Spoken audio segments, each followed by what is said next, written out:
सभी भक्तों का मंगल हो। सादर जय श्रीमन नारायण। आज मैं आप लोगों के सामने वीडियो लेकर आया हूं कि आखिर जवानी अवस्था में ही स्त्री विधवा क्यों हो जाती है। मैं शास्त्र धर्म के द्वारा बताऊंगा कि आखिर जवानी अवस्था में ही स्त्री विधवा क्यों हो जाती है।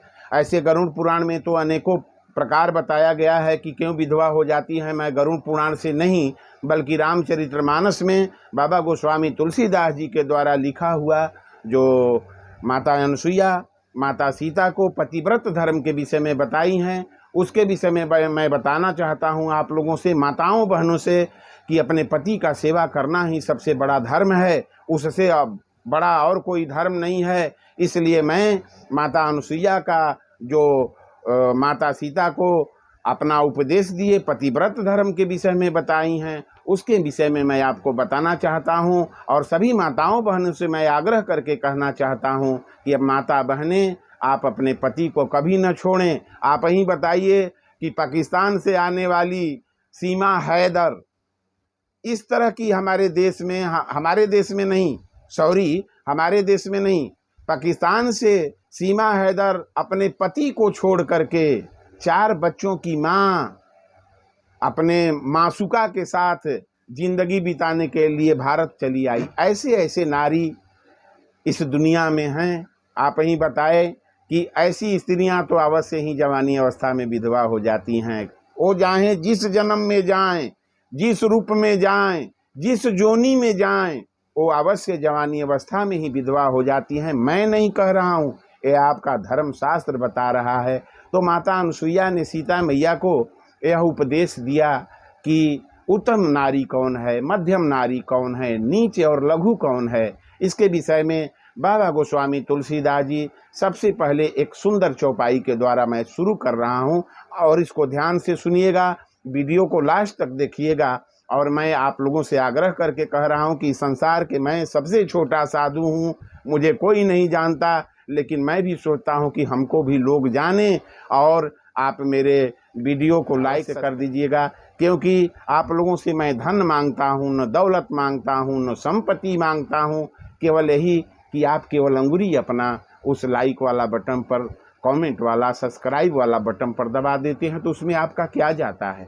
और एक साधु के हृदय की बात आप सुनते हैं और आप लोग उसको दबाते नहीं हैं। मैं सभी भक्तों से आग्रह करके कह रहा हूं कि मुझे भी कुछ दुनिया में अपना नाम कमाने का इच्छा है और अपना विचार पटल पर रखना, पूरे देश में रखने का इच्छा है। जितने साधु संत हैं अपना अपना मत रखते हैं, लेकिन इस भारतवर्ष में मैं भी जन्मा हूँ, मैं भी एक छोटा सा साधु हूँ। साधु क्या हूँ? साधु का लक्षण मेरे अंदर कुछ नहीं है, न संत का लक्षण है। केवल आप लोगों के सामने टीका और वस्त्र पहनकर आ जाता हूँ कुछ कहने के लिए। हमारा भी कहने का अधिकार है, इसलिए कुछ कह रहा हूँ। और पतिव्रत धर्म के विषय में आप लोगों को मैं बता रहा हूँ। क्या? पहला चौपाई बाबा गोस्वामी तुलसीदास जी लिखे, अनसुईया के आपदे गही सीता, अमीली बहोरी सुशीली पुनीता, ऋषि पत्नी मन सुख अधिकाई, आयासीस दे निकट बैठाई। आशीष देकर फिर परम शीलवती और विनम्र श्री सीता जी अनसुईया जी अत्रि जी की पत्नी के चरण पकड़कर उनसे मिली, और ऋषि पत्नी के मन में बड़ा सुख हुआ और उन्होंने आशीष देकर सीता जी को पास बैठा लिया। और क्या किए? दिव्य बसन आभूषण पहिराए, आजे नित नूतन यमल सुहाए, कहा ऋषि बधू सरसु मृदुबानी, नारी धर्म कछु ब्याज बखानी। माता सीता मैया को निकट बैठाई अनसुईया माता, और क्या की? और उन्हें ऐसे दिव्य वस्त्र और आभूषण पहनाए जो नित्य नए, निर्मल और सुहावने बने रहते हैं। फिर ऋषि पत्नी उनके बहाने मधुर और कोमल वाणी से स्त्रियों के कुछ धर्म बखान कर कहने लगी। क्या कहने लगी? मात पिता भ्राता हितकारी, अमित प्रद सब सुनु राजकुमारी। अमित दान भ्राता वैदेही, आयधम सोनारी जो सेवन तेही। हे राजकुमारी सुनिए, माता पिता भाई बंधु सब हित करने वाले होते हैं, परंतु ये सब एक सीमा तक रहते हैं। लेकिन अब सीमा तक सुख देने वाले हैं, परंतु हे जानकी, पति तो मोक्ष का रूप है, असीम सुख देने वाला है। वह स्त्री अधम है जो ऐसे पति की सेवा नहीं करती। वह स्त्री अधम है जो अपने पति को दिन भर कोसती है, कोई व्रत करती है, त्योहार करती है, लेकिन पति पर उसका ध्यान नहीं रहता है। इस प्रकार की स्त्री कैसी मानी जाती है? अधम। फिर लिखते हैं, अरे धीरज धर्म मित्र अरु नारी, आफत काल परीखऊ चारी। बड़ी मार्मिक चौपाई है। क्या लिखते हैं? धैर्य धर्म मित्र और स्त्री, इन चारों की विपत्ति के समय परीक्षा होती है। वृद्ध, रोगी, मूर्ख, निर्धन, अंधा, बहरा, क्रोधी और अत्यंत दीन, इस प्रकार के लोगों तो चार प्रकार का जो है धैर्य, धर्म, मित्र और नारी, जब आप पर विपत्ति आती है तो इनकी परीक्षा होती है। लेकिन आजकल की नारी इसी तरह भाग जाती हैं छोड़ करके। विपत्ति पड़ने पर वो आपका साथ क्या देंगी? लेकिन इस प्रकार की नारी के विषय में आगे बाबा गोस्वामी जी लिखते हैं, ऐसहु पति कर किए अपमाना, अनारी पाव जमपुर दुख नाना। एक ही धर्म आए कि व्रत नेमा, अकाय बचन मन पति प्रद प्रेमा। ऐसे भी पति का अपमान करने वाली स्त्री जमपुर में भांति भांति के दुख पाती है। गरुड़ पुराण में तो बताया गया है कि कैसे जो पति को अपने दुख देती है उसको कौन कौन सा यातना दिया जाता है, कैसे दिया जाता है। मैं आगे आपको वीडियो बनाऊंगा गरुड़ पुराण का, जो इस प्रकार की स्त्रियों को कौन सा दुख दिया जाता है। जमपुर में जाती है और जमपुर में जा कर के भांति भांति के दुख पाती है। शरीर, वचन और मन से पति के चरणों में प्रेम करना स्त्री के लिए बस यही एक धर्म है, एक ही व्रत है और एक ही नियम है। बाबा गोस्वामी जी लिख रहे हैं कि पत्नी के लिए उसको कहीं जाने की जरूरत नहीं है, किसी मंदिर और भगवान का पूजा करने की जरूरत नहीं है। ऐसा मेरा धर्म शास्त्र बता रहा है कि पत्नी अगर चाहे तो केवल पति का सेवा करके वैकुंठ को प्राप्त कर सकती है। ऐसा मेरा वेद पुराण बता रहा है। क्या है? ऐसा नियम है, जगपति व्रता चार विधिय हई, वेद पुराण संत सब कहई।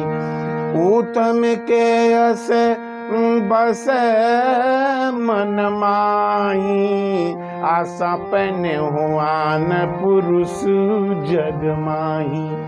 संसार में, जगत में चार प्रकार की पतिव्रताएं हैं। वेद, पुराण और संत सब ऐसा कहते हैं कि उत्तम श्रेणी की पतिव्रता के मन में ऐसा भाव बसा रहता है कि जगत में मेरे पति को छोड़कर दूसरा पुरुष स्वप्न में भी नहीं स्वप्न में भी नहीं आते। कौन? उत्तम किस्म की नारी वह है जो अपने पति को छोड़कर स्वप्न में भी दूसरे पति को भी न देखे, वह उत्तम नारी है। और मध्यम नारी कौन है? बाबा गोस्वामी तुलसीदास जी लिखते हैं, मध्यम परपति देखे कैसे, भ्राता पिता पुत्र निज जैसे। धर्म विचार समुझी कुल रही, आसोनी की क्षत्रिय श्रुति यस कहई। उत्तम नारी के विषय में मैंने बताया कि अपने पति को छोड़ करके स्वप्न में भी पराये पति को न देखे, वह उत्तम नारी है। लेकिन मध्यम कौन है? मध्यम श्रेणी की पतिव्रता पराये पति को कैसे देखती है? जैसे वह अपना सगा भाई, पिता या पुत्र हो, अर्थात समान अवस्था वाले को वह भाई के रूप में देखती है, बड़े को पिता के रूप में और छोटे को पुत्र के रूप में देखती है।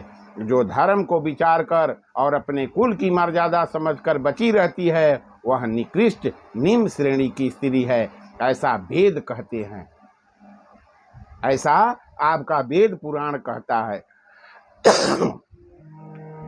आगे लिखते हैं बाबा गोस्वामी तुलसीदास जी, अरे बिन अवसर भय तेरह जोई, जाने हुआ धम नारी जग सोई।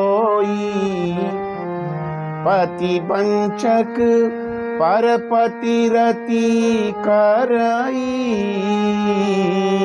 आरो रो नरक कलप सत परई।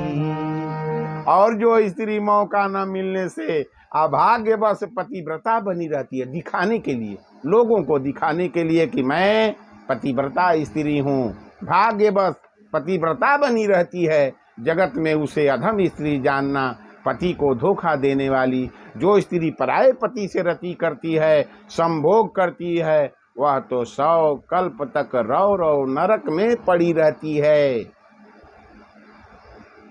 इस प्रकार से बाबा गोस्वामी तुलसीदास जी लिख रहे हैं क्या? क्षण सुख लागी जन्म सत कोटि, आ दुख न समुझते ही सम को खोटी। बिनु श्रम नारी परम गति लहई, आ प्रतिबरता धर्म छाड़ी छल गई। क्षण भर के सुख के लिए जो 100 करोड़ असंख्य जन्मों को दुख को नहीं समझती, केवल कितना क्षण के लिए अपने पति को छोड़कर पराये पति से संभोग करती है, थोड़ा सा क्षणिक सुख के लिए जो असंख्य जन्मों को दुख को नहीं समझती, उसके समान दुष्ट कौन होगी। जो स्त्री छल छोड़कर पतिव्रता धर्म को ग्रहण करती है, वह बिना ही परिश्रम परम गति को प्राप्त हो जाती है। उसे दुनिया के किसी को पूजा करने की जरूरत नहीं है, केवल पति का सेवा करके और वो नारायण के चरण को पा सकती है। लेकिन अब जो पति प्रतिकूल जन्म जहाँ जाई, अविधवा होई पाई तरुणाई। साहब बाबा गोस्वामी तुलसीदास जी लिख रहे हैं कि पति के प्रतिकूल जन्म जहाँ जाई, अविधवा होई पाई तरुणाई। किंतु जो पति के प्रतिकूल चलती है, पति के बातों को नहीं मानती है, घर परिवार के बातों को नहीं समझती है, वह जहाँ भी जाकर जिस जन्म में ले, किसी जोनी में जाकर जन्म ले, वहाँ भी जाकर जन्म लेती है, वहीं जवानी पाकर भरी जवानी में विधवा हो जाती है। ये आपका वेद पुराण शास्त्र कह रहा है। तो आपने देखा कि बाबा गोस्वामी तुलसीदास जी साफ शब्दों में लिख रहे हैं कि वो जहाँ भी जाए, जो पति का सेवा न करे, पति को धोखा दे, वो विधवा होई पाई तरुणाई, वो जवानी अवस्था में ही विधवा हो जाती है। फिर लिखते हैं, सहजय पावनी नारी पति सेवत शुभ गति लहई, जासु गावत श्रुति चारी, अजहु तुलसी का हरि प्रिय। स्त्री जन्म जात ही लक्ष्मी शक्ति का रूप मानी जाती है। स्त्री के बिना पुरुष अधूरा है। आप ही बताएं कि भगवान भोलेदानी अर्धनागेश्वर हैं, स्त्री शक्ति है, लक्ष्मी है, सरस्वती है, जो कुछ भी समझ लीजिए, स्त्री के बिना हर शक्ति अधूरा है। किंतु पति का सेवा करके वह अनायास ही शुभ गति प्राप्त कर लेती है। पतिव्रता धर्म के कारण ही आज भी तुलसी जी भगवान के प्रिय हैं और चारों वेद उनका जस गाते हैं। फिर सुन सीता तब नाम सुमिरी नारी प्रत व्रत पतिव्रत करही, तो ही प्राण प्रिय राम कहिउ कथा संसार हित। हे सीता सुनो, तुम्हारा तो नाम ही लेकर के स्त्रियां पतिव्रत धर्म का पालन करेंगी।